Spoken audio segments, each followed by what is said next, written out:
அத்தியாயம் 2. HOD வகுப்பறைக்குள் நுழைந்ததும் அதுவரை இருந்த சலசலப்பு அடங்கி அமைதியானது. ஆதவனும் நிலாவும் ஒருவரையொருவர் முறைப்பதை நிறுத்திவிட்டு தற்காலிகமாக அமைதி காத்தனர். Welcome to viscom department students என்று HOD தன் உரையை தொடங்கினார். கல்லூரி விதிகள், விஸ்காம் படிப்பின் முக்கியத்துவம் என எல்லாம் பேசி முடித்தவர். இன்னைக்கு ஃப்ரெண்ட்ஸ் நாளுங்கிறதால உங்களுக்கு லெக்சர் எதுவும் கிடையாது. நீங்க எல்லாரும் ஒருத்தரை அறிமுகப்படுத்திக்கோங்க. நாளையிலிருந்து ரெகுலர் கிளாஸ் என்று கூறிவிட்டு கிளம்பினார். HOD கதவை தாண்டிய அடுத்த வினாடி வகுப்பறையில் மீண்டும் சத்தம் அனல் பறந்தது. ஆதவன் ஜன்னலோர சீட்டில் சாய்ந்து உட்கார்ந்து கொண்டு கார்த்திக்கிடம் பேசிக் கொண்டிருந்தான். அப்போது கிளாஸ் ரூமின் ஃபேன் சுழலும் சத்தம் தாறுமாறாக கேட்டதே தவிர காற்று சுத்தமாக வரவில்லை. சென்னை வெயிலுக்கு ஆதவனுக்கு வியர்க்கத் தொடங்கியது. டேய் கார்த்தி, இந்த ஃபேன் காத்து நம்ம பக்கம் வரவே மாட்டேங்குதுடா. அங்க பாரு, அந்த சென்டர் ரோல இருக்கிற ஃபேன் செமையா சுத்துது. காத்தும் அள்ளுது. வா, அங்க போய் உட்காருவோம் என்று எழுந்து நடந்தான் ஆதவன்.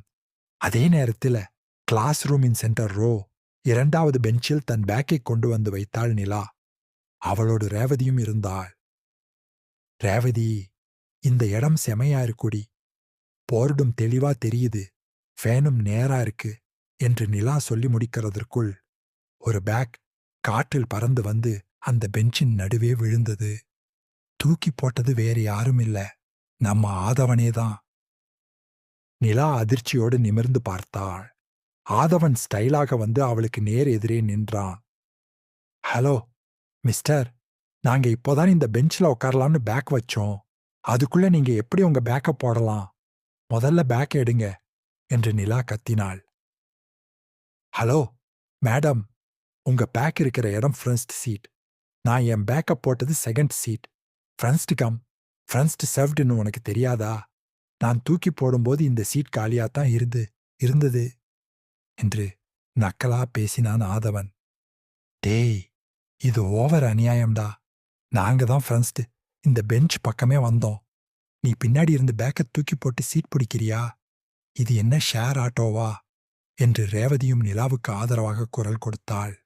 உடனே கார்த்திக் நடுவில் புகுந்து, ஏய் சிஸ்டர், ஷேர் ஆட்டோவை பத்திலாம் தப்பா பேசாதீங்க. அதுல நாங்க நிறைய டிராவல் பண்ணிருக்கோம். என் தலைவன் சொன்னா கரெக்டா தான் இருக்கும் என்று ஆதவனுக்கு முட்டுக்கா கொடுத்தான். நீ கொஞ்சம் சும்மா இருடா கார்த்தி என்று நிலா அவனை அதட்டிவிட்டு ஆதவனை பார்த்தாள். ஒழுங்கு மரியாதையா பேக்கை எடுக்கிறியா இல்லையா? மாட்டேன். என்ன பண்ணுவ? ஆதவன் கைகளை கட்டிக்கொண்டு சவாலாக நின்றான். நானே உட்காருவேன் என்று நிலா வேகமதாக அந்த சீட்டில் அமரப்போக அதே வினாடி ஆதவனும் அந்த சீட்டில் அமர முயன்றான். விளைவு, இருவரின் பேக்குகளும் நடுவில் நசுங்க நிலாவும் ஆதவனும் அந்த சின்ன பெஞ்சில் முட்டிக்கொண்டு அமர்ந்தார்கள். இருவருக்கும் இடையே வெறும் 1/2 அடி தூரமே இருந்தது. ஏ, என்ன திமிரு இருந்தா என் மேல இடிச்சுக்கிட்டு உட்காருவ? எந்திரிடா என்று நிலா தன் தோள்பட்டையால் அவனை முட்டினாள். ஏய் சண்டைக்கோழி, நீதான் என் பெஞ்சில வந்து இடிச்சிட்டு உட்கார்ந்திருக்க. நீ வேணும்னா எந்திரிச்சு போ என்று ஆதவனும் தன் தோளை வச்சு அவளை தள்ளினான்.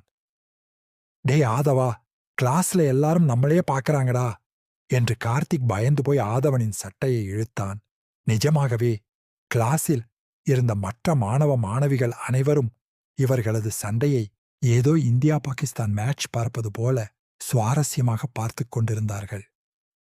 நிலாவுக்கு பயங்கர கோபம் வந்தது. சரிடி ரேவதி, நாம ஏன் இந்த குரங்கு கூட சண்டை போட்டுக்கிட்டு? நாம வேற பெஞ்சுக்கு போவோம். ஆனா ஒன்னு நல்லா ஞாபகம் வச்சுக்கோ மிஸ்டர் ஆதவன், இந்த பெஞ்ச் உனக்கு நிரந்தரம் கிடையாது என்று சாபம் கொடுப்பது போல சொல்லிவிட்டு தன் பேக்கை தூக்கி கொண்டு கடைசி பெஞ்சுக்குச் சென்றாள். ஆதவன் பின்னால் திரும்பி அவளை பார்த்து, டாடா பை, நாளைக்கு சீக்கிரம் வந்து சீட் பிடி செல்லம் என்று கையை அசைத்து அவளை மேலும் கடுப்பேற்றினான். நிலா கடைசி பெஞ்சில் அமர்ந்து ஆதவனின் முதுகையே வெறித்து பார்த்து கொண்டிருந்தாள். இவனை சும்மா விடக்கூடாதுடி ரேவதி. இந்த செமஸ்டர் முடியறதுக்குள்ள இவனை அழ வைக்கல. என் பேரு நிலா இல்ல என்று சபதம் எடுத்தாள். ஆதவனோ கார்த்திகை பார்த்து, பார்த்தியாடா கார்த்தி, ஃப்ரெண்ட்ஸ்ட் நாளே நமக்கான என்டர்டெயின்மெண்ட் கன்ஃபார்ம் ஆயிடுச்சு. என்று காலேஜ் கேண்டீன் டீயை குடிப்பது போன்ற ஒரு நிம்மதியோடு சீட்டில் சாய்ந்தான். தொடரும்.